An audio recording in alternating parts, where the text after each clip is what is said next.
El misterio de los cadáveres encontrados en los alrededores de la playa de Gilgo en el 2010 sigue atormentando a Long Island. ¿Cuál es la razón por la que los asesinatos del asesino en serie de Long Island siguen sin resolverse? Aquí va un resumen del caso.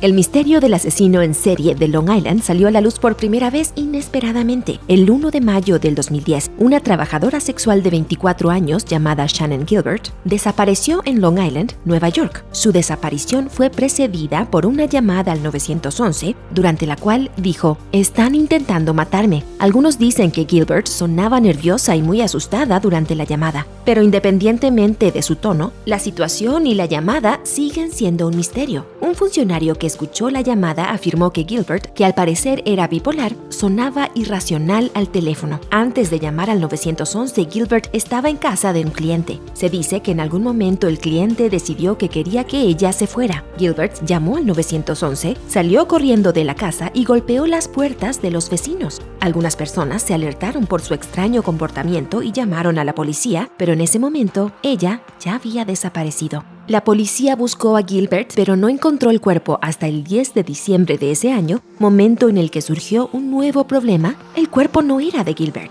Este descubrimiento llevó a otros, y la historia del presunto asesino en serie de Long Island empezó a salir a la luz. Por desgracia, las cosas tampoco acabaron bien para Gilbert. Sus restos fueron encontrados en el 2011 en un pantano cercano. La policía creyó que se ahogó, aunque a su cuerpo también le faltaban 2 huesos del cuello.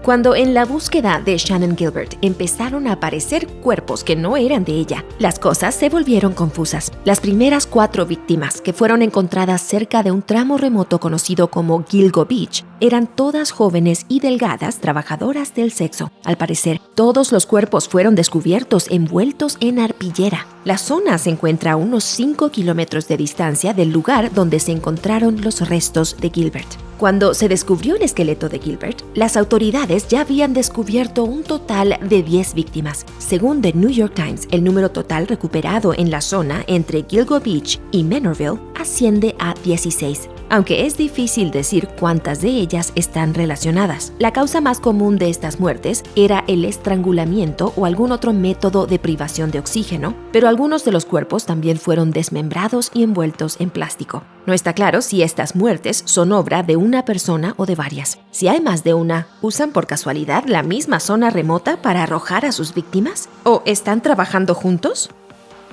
Los 2 hombres que estuvieron presentes cuando Shannan Gilbert salió corriendo en la noche, su cliente Joseph Brewer y Michael Pack, el hombre que la llevó a la casa de Brewer, fueron pronto exonerados como sospechosos. Días después de la desaparición de Gilbert, el doctor Peter Hackett, residente de la zona, llamó a la madre de Shannan, Mary Gilbert, y le dijo que ella estuvo en su centro de rehabilitación. Pero cuando las hermanas de Gilbert fueron a verlo, él lo negó todo. Se comprobó que Hackett efectivamente hizo una llamada, pero sigue negando hasta hoy haberse reunido con Shannan y mucho menos haber hablado con Mary Gilbert de tal encuentro. Las autoridades declararon que están al tanto de Hackett, pero que no lo consideran un sospechoso. Como lo describió el ex jefe de detectives Dominic Varone a CBS News, es un individuo al que le gusta involucrarse. Algunos lo llaman hablador y exagerado. Ciertamente creemos que pudo haber llamado para ofrecer su ayuda, pero la familia de Gilbert seguía sospechando. Mary Gilbert lo demandó por homicidio involuntario basándose en que Hackett presuntamente le dijo por teléfono que la medicó mientras estaba bajo su custodia. La demanda fue desestimada después de que Hackett negara las afirmaciones. Más recientemente, Hackett pareció hacer todo lo posible por evitar el caso. En un incidente, un equipo de cámaras de Crime Watch Daily se enfrentó a él, pero él esquivó la situación derrumbándose en el suelo e insinuando que su desfibrilador le provocaba dolores en el pecho. What about all the other girls? Jesus! What was that? Como caso misterioso y no resuelto, no es de extrañar que la historia del asesino en serie de Long Island se hiciera popular entre los Sherlocks aficionados. Muchos de ellos están convencidos de que el curioso Dr. Peter Hackett es un asesino o alguien que fue usado para desviar la atención del verdadero asesino. Pero este es solo el comienzo de una larga línea de teorías sobre la conspiración y el caos que surgieron en línea. Algunos están convencidos de que un asesino muy eficiente ronda esa zona. Otros creen en la existencia de una secta sexual satánica. El caso es tan misterioso que un solo hilo de Reddit puede tener varias teorías que van desde un asesino en serie hasta un drogadicto mortal. Los medios cubrían ocasionalmente el caso. En un momento dado, Newsday sospechó que un asesino en serie ya condenado llamado Joel Rifkin es el autor de algunos de los asesinatos de Long Island. Rifkin negó esto y dio sus propias teorías, especulando sobre las personas que podrían ser capaces de arrojar cadáveres en esa zona sin que se note. Él le dijo a Newsday: "Mi suposición es que sería alguien como un paisajista, un contratista o un pescador". Un aspecto muy peculiar del misterio del asesino en serie de Long Island es la forma en que la policía de Suffolk manejó el caso. La familia de Shannan Gilbert tuvo problemas para conseguir que las autoridades la traten como una persona desaparecida, y aunque ya habían aparecido varios cadáveres cuando se descubrieron sus restos en diciembre del 2011, le dieron menos y menos importancia al caso después de eso. Llegaron a suspender toda colaboración con el FBI y otras instituciones potencialmente útiles, pareciendo dejar que el caso permaneciera en una especie de limbo de investigación durante años. Se informó que los altos mandos de la policía local evitaban hablar del caso y que la policía en general parecía mostrar desprecio hacia las víctimas. Un detective llegó a afirmar que el hecho de que las víctimas fueran solo trabajadoras del sexo es un consuelo. Tal y como cuenta Long Island Press, esta actitud no pasó desapercibida y se debió en gran medida al deseo de evitar llamar demasiado la atención sobre las turbias acciones dentro de las propias filas del departamento de policía. We're celebrating the lives of the girls and just want everybody to know that, these girls, they were mothers, daughters, sisters, aunts, cousins.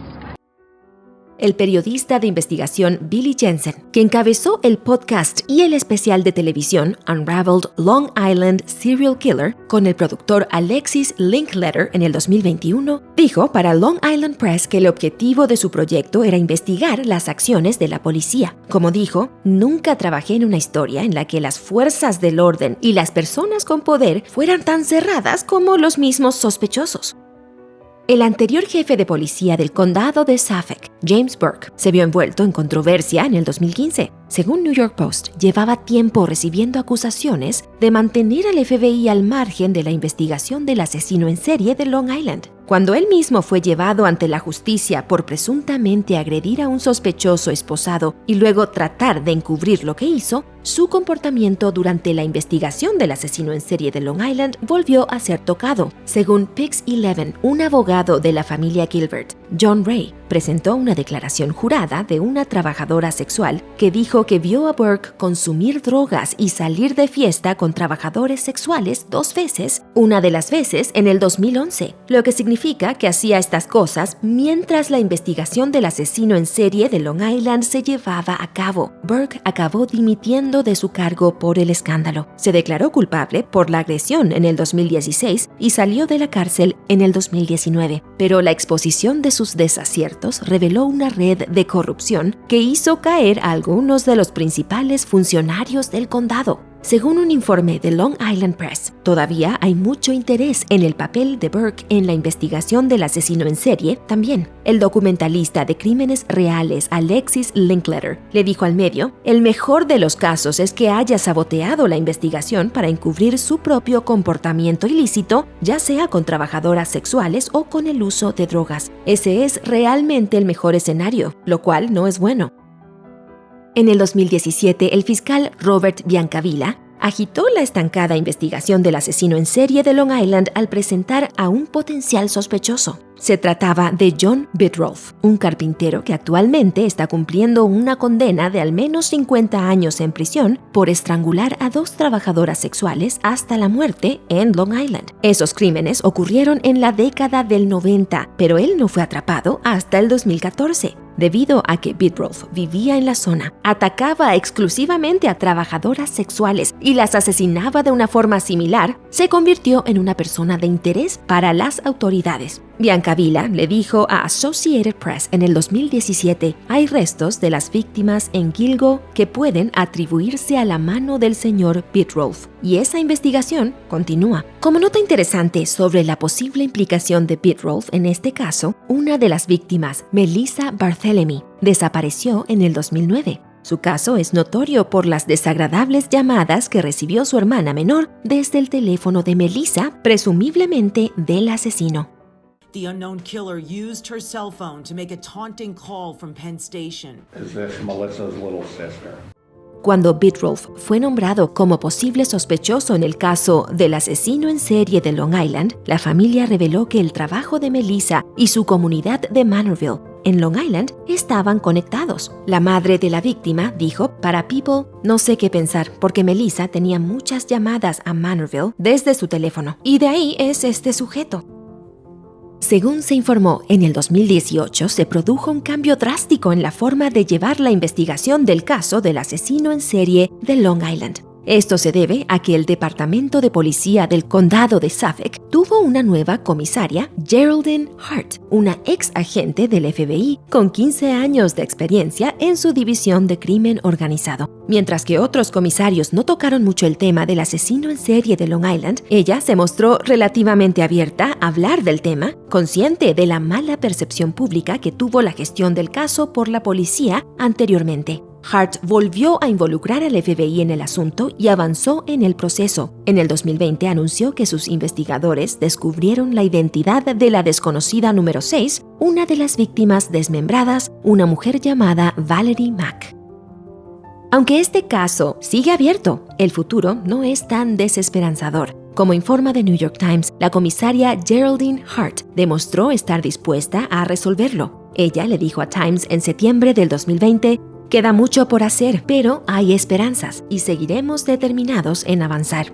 Una posibilidad de hacer avanzar la investigación son las pruebas de ADN. Valerie Mack fue identificada gracias al ADN de su tía encontrado en un sitio de genealogía, y en una historia similar de caso frío a caso cerrado, el infame asesino de Golden State fue finalmente capturado en el 2018, también utilizando nueva tecnología de ADN. La investigación de Long Island parece estar centrando sus esfuerzos de ADN en la identificación de las restantes desconocidas, ya que no tienen muestras de ADN del asesino. ¿O sí? En el 2020, Hart presentó al público un cinturón muy peculiar que se cree que está relacionado con el asesino, cuyas iniciales dicen HM o WH. No es mucho, pero es más de lo que se sabía hace unos años. We do believe that this item was handled by the suspect and did not belong to any of the victims. Para las numerosas víctimas del asesino en serie de Long Island, aún hay esperanza de que algún día este asesino sea desenmascarado. Mira uno de nuestros videos más recientes aquí. Además, más videos de Grunge sobre tus historias de crímenes favoritas vendrán muy pronto. Suscríbete a nuestro canal de YouTube y activa la campanita para que no te pierdas de nada.